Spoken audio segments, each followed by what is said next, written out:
Previous year question discussion में question, ये जो क्वेश्चन है 2019 के और 20 के, इसमें बहुत ध्यान से आपको देखना होगा, तभी आप कैच कर पाएंगे कि आपको जो है ट्रैप कहां डाला गया है। अदरवाइज आप फ्लो में बहते जाएंगे और क्वेश्चन रॉन्ग कर देंगे। क्वेश्चन है, कंसिडर द फॉलोइंग स्टेटमेंट, ठीक है। एज पर law, compensatory afforestation fund management and planning authority CAMPA exist at both national state level. Nation CAMPA, state पर संपा, 2016 का एक्ट, पहला सही। अब next, people's participation is mandatory in the compensatory afforestation program carried under the compensatory afforestation fund act 2016। सोचने का तरीका क्या होगा? अगर इसका बैकग्राउंड देखें 1980 से, और 1980s में जो नेट प्रेजेंट वैल्यू है उसके आधार पर अब यह पैसा जो है एफोरेस्टेशन और इससे रिलेटेड वाइल्ड लाइफ प्रोटेक्शन इत्यादि में यूज हो सकता है। अगर वहां यूज होगा तो क्या यह पार्ट होना चाहिए? क्योंकि इस कांपा का फंड कहां यूज हो सकता है उससे आपको यह सोचना है। अदरवाइज फ्लो में जाएंगे तो आंसर आप सी मार्क करेंगे, बट अगर पता है इसका यूज कहां होगा, बिकॉज वो आपका फैक्चुअल नॉलेज भी है,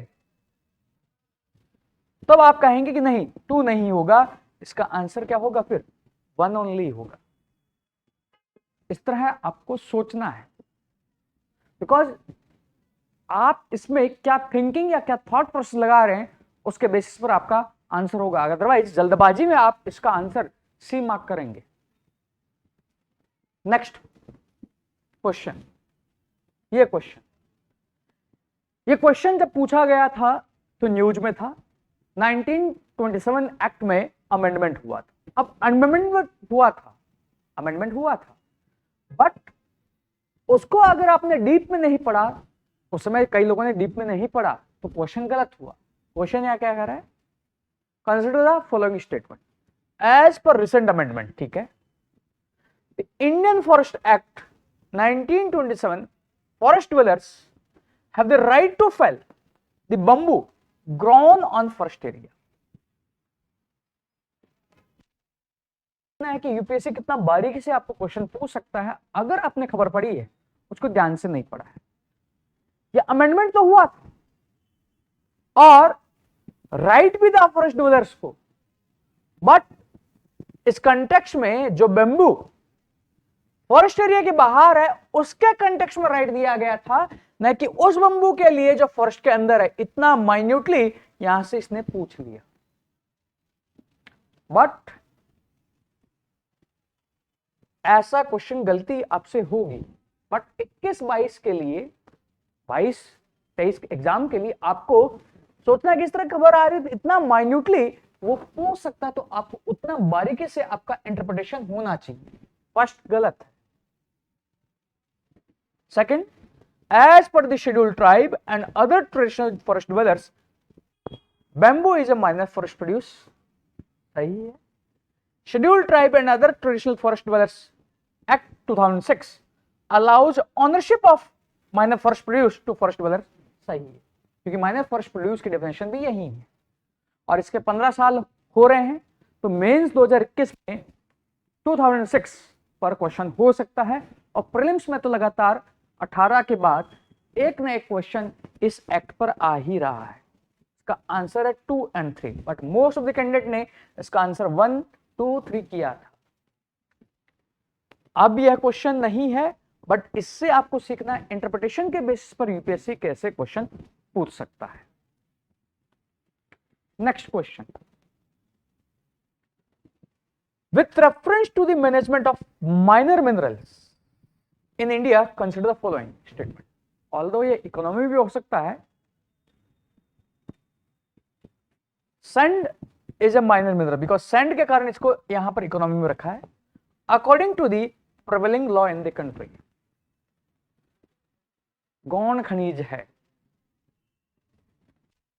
अब यह न्यूज बार बार आती रहती है और वहां पर गौण वर्ड आता भी रहता है। आप इसको किसी बुक में नहीं पढ़ पाएंगे, बट न्यूज़पेपर में अगर खबर आ रही है जैसे सैंड माफिया वगैरह के बारे में, तो कई बार ये न्यूज में रहता है।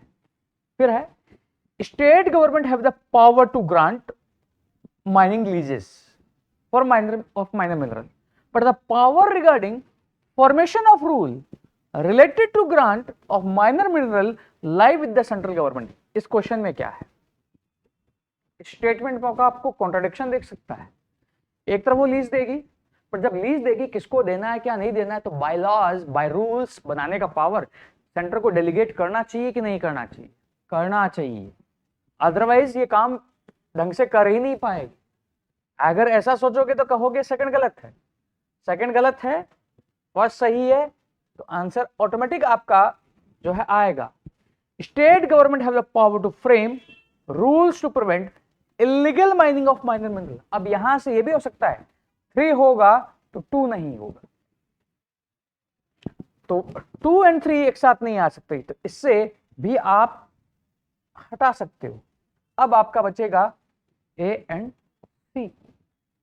इस तरह भी आपका क्वेश्चन करने का तरीका हो सकता है, जरूर नहीं कि आपको मालूम 2 और 3 कॉन्ट्रडिक्शन है। यहां कह रहा है सेंटर के पास, यहां कह रहा है रूल्स ये बनाएगी 2, 3, और यहां से भी आप इस तरह भी क्वेश्चन कर सकते हो। इसका आंसर है ए। नेक्स्ट क्वेश्चन, इसमें आप लोग बताओ, इसमें जो है क्या इश्यू है। ये पीडीएफ आपको टेलीग्राम पर मिल जाएगी, कमेंट में भी आपको लिंक दिया हुआ, वहां से भी आप पीडीएफ डाउनलोड कर सकते हैं। द सिक्वेंशियली लॉजिकली क्वेश्चन जो है रखे गए हैं। ज्योग्राफी का बुकलेट इसी तरह का है ताकि आपको वो थॉट प्रोसेस जो है पता लगे। क्वेश्चन है consider the following statement, environment protection act 1986 empowers the government of India to state the requirement of public participation in the process of environmental protection and the procedure and manner in which it is sought. Second, lay down the standard for emission or discharge of environmental pollutants from various sources. Second है तभी तो आपके जो है municipal waste rules, आपके ई waste rules, आपके building construction demolition से जो निकलते हैं, यह सही है। ये बताओ सही या गलत कैसे? गलत है तो क्या सोचोगे, सही है तो क्या सोचोगे? ये कह रहा है कि यह पर्यावरणीय संरक्षण की प्रक्रिया में लोक सहभागिता की आवश्यकता का और इसे हासिल करने की प्रक्रिया और रीति रिवाज का जो है विवरण देता है। EIA याद करो, एनवायरमेंट इंपैक्ट असेसमेंट, या CR रेगुलेशन याद करो, CRZ कोस्टल रेगुलेशन जोन। अब उन नियमों में क्यों रखा गया है कि आपको पब्लिक पार्टिसिपेशन होना चाहिए, उसका डिटेल क्या होना चाहिए। अगर वो यहां लिखा होता तो वहां पर डुप्लीकेशन तो नहीं होना चाहिए था ना। और ये पूरा बोल रहा है, प्रोसेस भी यहां लिखा हुआ है, प्रोसीजर भी लिखा हुआ है, मैनर भी लिखा हुआ है। ऐसा यहां अगर उनको सोचोगे तो सोच सकते हो नहीं हो, तब आंसर आ जाएगा। आंसर है इसका 2 ओनली। ये आपका सोचने का प्रोसीजर होगा कि आप EIA सोचो, CRZ सोचो, उससे आपको आंसर नजर आएगा, क्योंकि आपको वह सोच डेवलप करना है। बिकॉज उसी सोच के कारण आप बाउंड्री पर जो है स्टक हो जा रहे हो। और जब इसको सोच लिया तो इसी तरह के क्वेश्चन आपको प्रैक्टिस करने हैं, उसमें आपके 5 से 10 टेस्ट भी सफाइस होंगे अगर आप उस तरह के थॉट से क्वेश्चन पेपर कर ले जाते। Next, as per the solid waste management rules, आज के डेट में क्वेश्चन यूपीएससी रूल्स पर पूछ रहा है जो 1986 के द्वारा विन पोल्यूटेंट्स पर रूल्स हैं। In India which of the following statement is correct? पहला, waste generate has to segregate waste into 5 category. अगर आप जाते हो किसी मॉल वगैरह में, मैक्स टू मैक्स आपको क्या दिखता है? 2 दिखते हैं। अगर 5 होता कम से कम 3 या 4 तो दिखना चाहिए। आपका एक सोचने का तरीका हो सकता है। वैसे पिन पॉइंट अगर कहूं तो ये 3 है। जब नॉलेज नहीं है एग्जैक्टली आपका उस तरह एक सोचने का तरीका हो सकता है। Second, rules are applicable to notified urban local bodies, notified towns and all industrial towns. ठीक है, ये मुझे यहां तक प्रॉब्लम नहीं थी, प्रॉब्लम यहां से पंचायत, नगरपालिका जो है, इसके अलावा ग्रामीण एरिया वगैरह, उसको सोचो। फिर है rules provide for exact and elaborate criteria for the identification of sites for landfill and waste processing facility. हो सकता है आपको प्रॉब्लम हो इसमें, क्या पता, क्योंकि यहां वर्ड तुम्हें आपको परेशान क्या करेगा, एग्जैक्ट एंड इलेबोरेट। फिर भी आगे पढ़ना है। It is mandatory for or the part of waste generator that the waste generated in one district cannot move to another district। Delhi याद कर लो, दिल्ली का वेस्ट अगर मुजफ्फरनगर का जनरेट होता है तो कहां जाता है, बवाना, या करोलबाग वगैरह का जनरेट होगा तो कहां जाएगा, बवाना या गाजियाबाद के पास साइड में। अगर ऐसा ही होता इस एक डिस्ट्रिक्ट का दूसरी डिस्ट्रिक्ट में नहीं जाना चाहिए था, इसका मतलब क्या है, गलत है। अब आप फंस गए बी और सी में, बी और सी में। अब कैसे रिमूव करो, इसको रिमूव करने का मैं तरीका बता चुका हूं, क्योंकि यहां कंफ्यूजन तुम्हें बी होगा कि सी होगा, बी होगा कि सी होगा, इसी में होगा। क्योंकि सी में तुम्हें आपको परेशान करेगा एग्जैक्ट एंड इलेबोरेट, और बी में आपको परेशान करेगा ओनली। इस ओनली को सोचने के लिए आप विभिन्न जो है areas, rural areas, panchayat, panchayat समिति, नगरपालिका, इन सबको सोचो, उससे आपका आंसर आएगा। क्योंकि सेंसस टाउन भी तो है, टाउन जो है सेंसस टाउन भी है, क्या वहां लागू नहीं है क्या? अगर सोच लोगे तो हटाओगे तो एक तरीका आपका करने का होगा, आपको नहीं आता है, ये 3 ऑप्शन होंगे नहीं, चौथा जो बच गया वो ऑटोमेटिक आंसर होगा। यह भी एक तरीका है क्वेश्चन को करने का, क्वेश्चन को करने का। और ये तरीका आपको यहां से पता लग गया, इसके बाद आपको इसका प्रैक्टिस करना है, आपको इसका प्रैक्टिस करना है, उस तरह के क्वेश्चन जो फ्रेम है उन पर, तब आपको कॉन्फिडेंस आएगा, यस, और तब आप इसको अप्लाई कर पाओगे when you will sit on the D day. Otherwise जो है नहीं अप्लाई कर पाओगे। आंसर इसका सी।